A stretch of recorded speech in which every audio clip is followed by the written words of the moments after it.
everyone, welcome back to my channel. This is my first actual movie review for the month. That isn't a recap, anything like that. It's my first real one, so technically it's my first real review in over a month.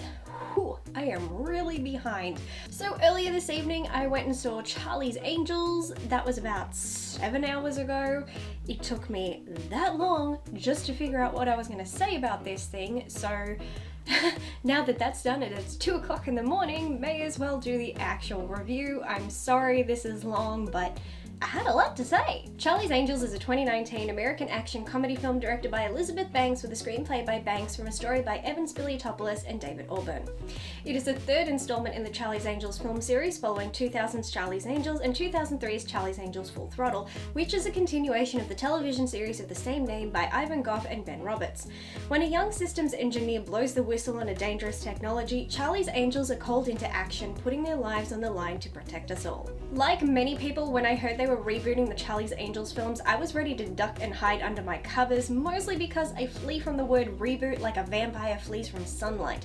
However, the more I watched the trailer, the more it started to grow on me. Then when I learned this film is not a reboot at all, as it has been incorrectly dubbed, but a continuation, I was a lot more comfortable with the idea of giving this a chance.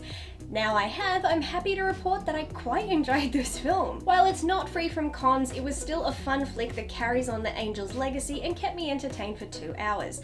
I have no choice but to fill this review with spoilers, as I would find it hard to discuss everything I wish to discuss without it. The plot to our new film sees the Townsend Agency having expanded globally, and there being Bosleys now stationed all over the world recruiting new Angels internationally on a regular basis. Our trio is an interesting set to say the least. While they are a trio in terms of the series of events, they are not an established team, group, or even friends. Ella Balinska plays Jane, a former MI6 agent recruited as an Angel. She prefers to work solo, but due to her background is a very mission-oriented agent. She finds herself multiple times being distracted by wishes of revenge when a reoccurring enemy kills her mentor, a Bosley played by Jimon Hansu. While Jane is indeed a badass who has many skills, I found her character to be one-note and lack development despite the film's efforts, but they did give her more backstory than other characters, which was good. By the end of the film, she has become friends with these women and learned to work as a team, but I never felt I saw that happen. Times when Jane worked as a group appeared to be more out of necessity rather than because she was close to the other characters.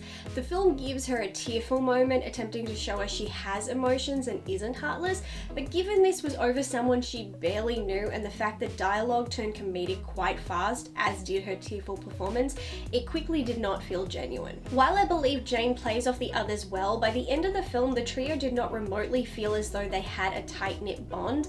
Any film trying to establish a friendship filled with love and trust where each person is an extension of the other in just a few short days doesn't understand that real relationships take time and trust takes work.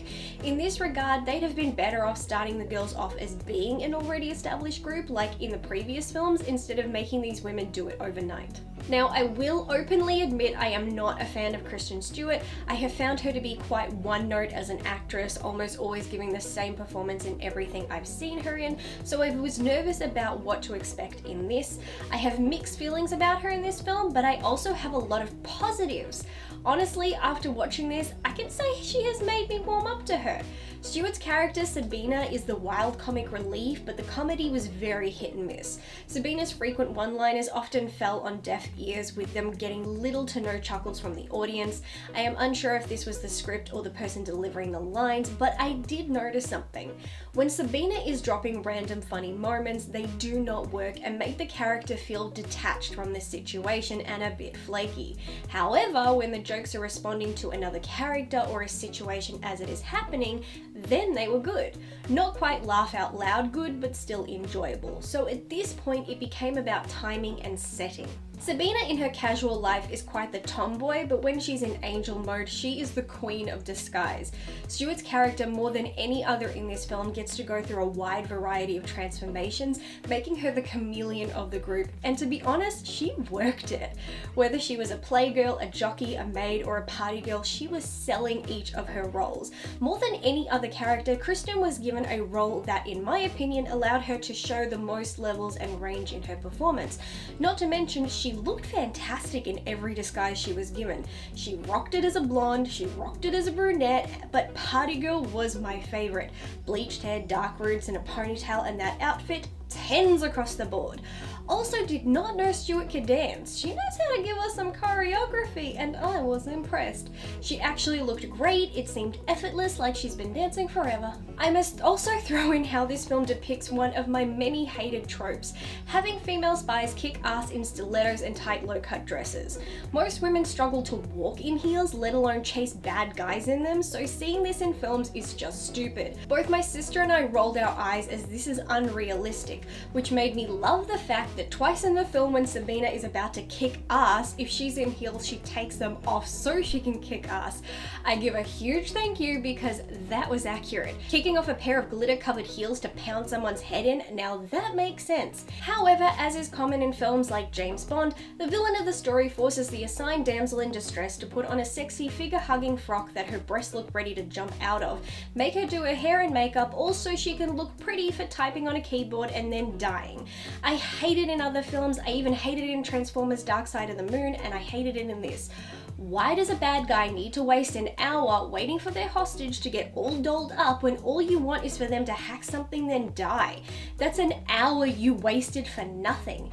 It's funny that this film, which was super preachy about women empowerment, did something so cliche towards women, but back to the characters. Naomi Scott, who plays Elena, is the character who has the most growth and development. She goes from a mild-mannered scientist to someone who is thrown into a world of espionage. First, Elena learns to find her voice, then how to fight for herself in many ways, and then grows to become this confident, secure woman who is an angel in training. Without her character, there isn't much of a story as the main plot centers around her, a project she created and the people she works for. She is the glue holding everything together. Without her and her story, you just have a random series of events that don't have a real story, so Elena is the most essential character to the film. I enjoyed her journey quite a bit. This brings me to Elizabeth Banks' character Bosley. Banks is one of the few directors who can pull off both directing and starring in their own film. Banks is no ordinary Bosley, she is also a former angel and the first angel to rise up the ranks and become a Bosley. This addition to the story is one of my favorite things because it feels like a natural progression and also creates that sense that no angel is obsolete, you don't just age out, there is always a place for you, and they continue the concept of once an angel, always an angel. At one point during the film, the story throws us a red herring and leaves us to believe she has flipped sides and is a traitor. At the thought of this, I was actually delighted. I love how there are so many female villains in the Charlie's Angels films. It is a much more subtle way of showing what women are capable of instead of getting preachy, which I will get into later. Sadly, this was just a red herring and she was a good guy. I also was okay with this because I started to feel making a former angel going bad was too much like the plot to the second film. The one downside is that there was a perfect opportunity to watch Banks go full angel and kick ass, but she landed on her butt pretty fast against someone almost twice her age, which was disappointing. I wanted to see her show she still has her angel skills, but oh well. As it turns out, the real traitor is another Bosley played by Sir Patrick Stewart, and I have many feelings about this. I was enjoying him more when I thought he'd be the good guy trying to stop the mole because I was not feeling him as a villain at all, and I gotta blame the script on this one. He was jovial, cracking jokes and trying to say things intimidating, but he looked so sweet and friendly as he said it, he didn't feel threatening at all. He could put a gun to your head and you would just want to hug him. Banks would have made a far better villain, but it is what it is. The only genuinely good villain in this film was Hodak, played by Jonathan Tucker. He's evil, menacing, and he's the Energizer assassin. He just keeps going. But there's a con there too. Hodak is 100% this film's version of the creepy Thin Man. If you watch the previous films, then you know who I'm talking about. He and Hodak are one and the same. They are both assassins, they are both highly skilled and damn near unstoppable, and both of them have zero dialogue throughout their respective films. They kill and fight and stand around looking creepy, but never utter a word. Considering creepy Thin Man appeared in the first two films, having Having a character just like him in this one felt completely unnecessary. While Tucker gave a terrific performance, I think he could have benefited from some dialogue just so he didn't feel like a creepy Thin Man ripoff, because even how they dressed was similar, the only difference was the tats. I like the idea of the Townsend agency expanding and there being branches worldwide and Bosleys in every location to be handlers for angels all over the globe. It's a way of showing growth in the story, but it also resulted in a number of story inconsistencies, and many of you know I have great issues with plot inconsistencies. This film has a great many references in it to previous films and the series, one of them showing a picture from the first Charlie's Angels film. It was Drew Barrymore and Lucy Liu stepping out of an elevator with Bill Murray's Bosley entering a party undercover, but they superimposed Patrick Stewart's head onto Bill Murray's body. Oh, the shade. So this film established multiple Bosleys, but then treated former Bosleys like they didn't exist. Patrick Stewart's Bosley also speaks of himself as someone who built the agency, which he wasn't, and as someone who expanded it, and many of the expansion references predate the previous Angels films, which means we have some clever things in this film, and if this film was in fact a reboot, they would all make sense and work correctly. But since this is continuing on from the previous films and establishes them as canon and part of the same universe, these changes make no sense. It also feels weird that in the same universe, only now do they have a logo and the logo is on everything. It's like Batman putting his logo on everything. You're meant to be a secret organization, so having your logo on literally everything, even on your skin, defeats the whole secret part of a secret organization. There are so many references to the previous films, and if you're a fan of them like I am, you will be grinning like an idiot, which I was. The pictures shown of angels from the TV series and the films were heartwarming and again showed us this is the same universe. Inside the angels' closet were costumes worn by Cameron Diaz, Drew Barrymore and Lucy Liu in the previous films. I don't know if they recreated them or pulled them out of storage, but it was fantastic seeing so many of them appear on the screen. During the film, when they are discussing if Bosley Banks has flip sides, Sabina mentions how she wouldn't be the first angel to go bad, how it had happened before, and she'd heard the stories.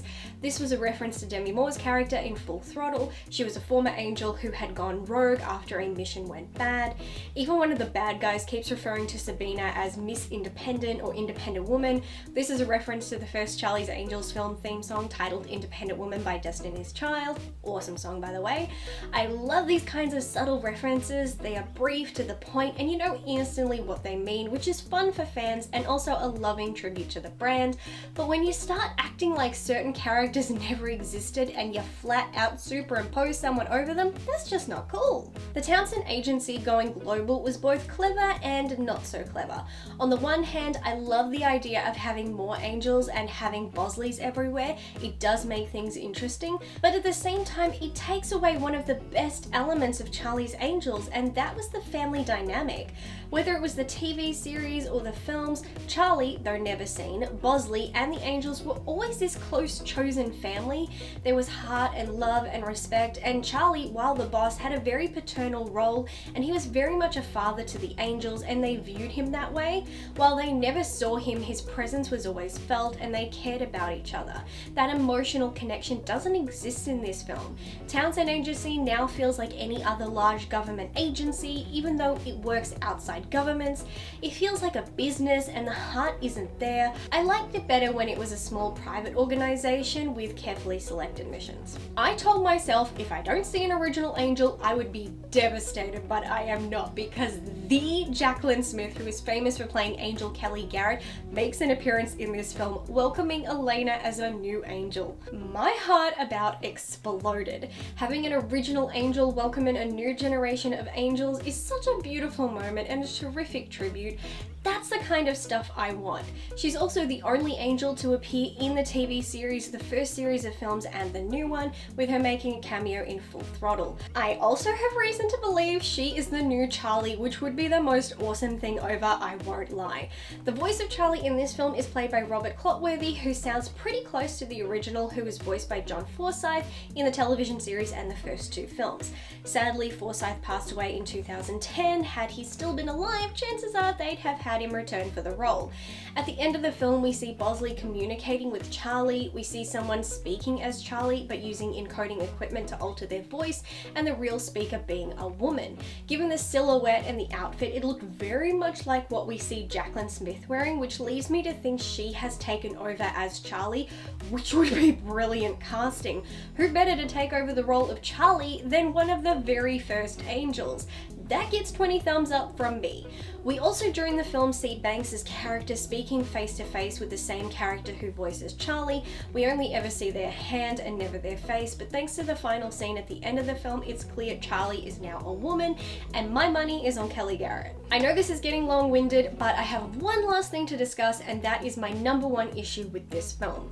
This film is way too preachy. This is becoming an annoyingly frequent occurrence among women-led films in the last couple of years, especially women-led action films. A great deal of the dialogue is dedicated to going on and on about women's rights, what women are capable of, how great women are, how crap men are, and is not only annoying as hell, it is painfully counterproductive. If you look at the previous films, they never bashed men and they never talked women up. They had strong female heroes and villains, but they didn't talk them up being strong independent women. They showed them being amazing and showed them doing amazing things was enough for people to see them as strong. They also treated them like normal women, women who when they went home did normal stuff, struggled with dating, wanted white picket fence life, or did their own thing, and that was it. They didn't make speeches about it, they just did it. They led by example, and that is far more impactful than spending a couple of hours going on and on about how fantastic and capable women are and how shit and dumb men are. This entire film at its core has an us versus them mentality, and I hate it. It virtually writes all the men as bad guys and all the women as good guys. The women are the smart, tough ones, and the men suck. There are so many characters who talk about women always having to answer to men, or men treating women as pretty things too dumb to be worth anything. They write men as weak and pathetic and having to steal from women. Then it does something that you think is clever but actually isn't. When the Townsend Agency was just a small private group of 3 women, that's fine. When they took it globally and decided that even with hundreds, if not thousands of angels, that they should all be female, they lost me. At that point, we're not empowering anyone, we're acting as bad as men in the 40s. An agency like the CIA in the 40s not recruiting women, I can believe that. It's a reflection of the time. An organization in 2019 that discriminates against hiring men as operatives just so it can look progressive by hiring only women to be spies, that's just stupid. We're no better than men in the 40s. If you're going to go global, then angels should be men and women just like they made Bosley's men and women. There's no logical reason an organization on this scale would only hire women. It makes no sense. The end of the film shows real-life famous women, Olympic athletes, race car drivers, wrestlers, and has them all appear as angels. There's even a moment when Bosley, Banks, says Ruth Bader Ginsburg was an angel. They also have Laverne Cox as an angel. They had a scene where an entire club full of people and every woman there were angels and all the men were henchmen. It's us versus them on a large scale, and I don't like it. I love women empowerment, and I felt the first 2 films did that perfectly and naturally. This is just preachy and trying too hard, and in doing so kind of offends me. I believe in equality and that you get further by making everyone equal, and that if you spend your time trashing men to make women look better, then women don't end up looking better. They look like they stooped as low to the men who do that to women.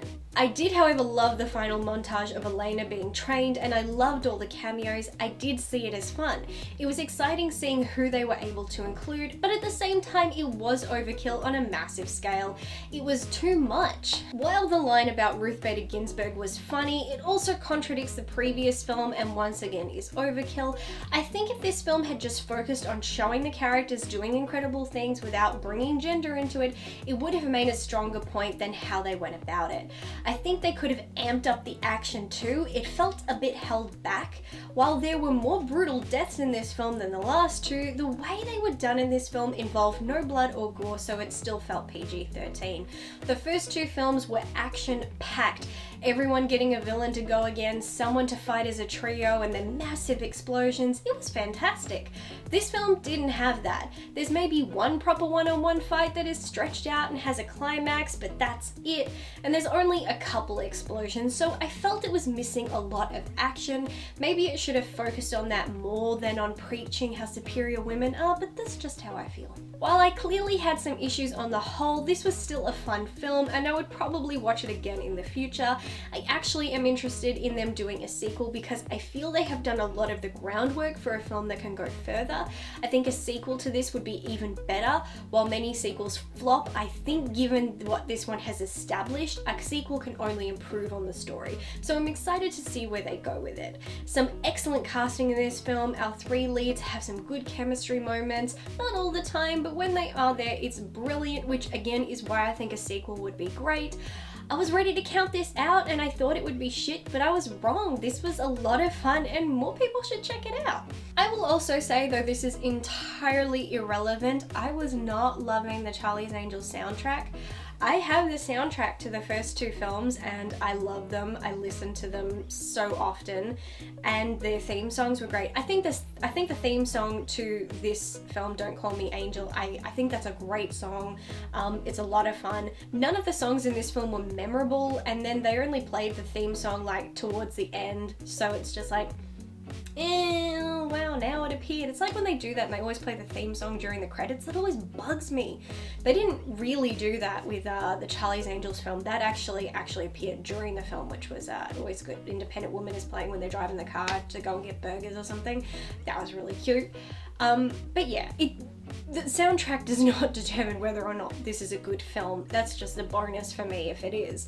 And I was just like, would I go out and get this soundtrack? No, because I don't remember a single song that appeared in it, nor do I care to. But that's, like I said, completely irrelevant. Either way, yeah, I enjoyed this. And I think if you were someone like me who was ready to cancel this out and just go, oh no, I'm not going to bother with it, or if you, like me, maybe you're not really a fan of Kristen Stewart and you thought she's not going to be good in it, go and see it because you may be surprised. I was surprised, so don't ever make assumptions. I made assumptions, but I was willing to give it a go, and I'm very glad that I did because I had a good time. And even my sister had a good time. She was actually laughing and enjoying herself. So if you knew my sister, you know that's practically a raving review. But this video has already been super long. I apologize, but like you can see and hear, I had a lot to say about this and it was full of spoilers. If it wasn't a spoiler review, it probably would have been a lot shorter, but it's not, it's spoilers, so take it as it is. But anyway, let me know in the comments below if you plan to see this film, and if you already have, comment down below and let me know what you thought about it. The better question is, if you have gone to see this film, would you get it on DVD when it ends up getting released? That's the better question on how you really feel about it. Also, would you be interested in seeing a sequel? Is it also a good question? So answer all those questions down in the comment section below. Thank you as always to my incredible, amazing patrons. I love you all. So that's all I'm gonna say for today, and until next time, don't call me Angel.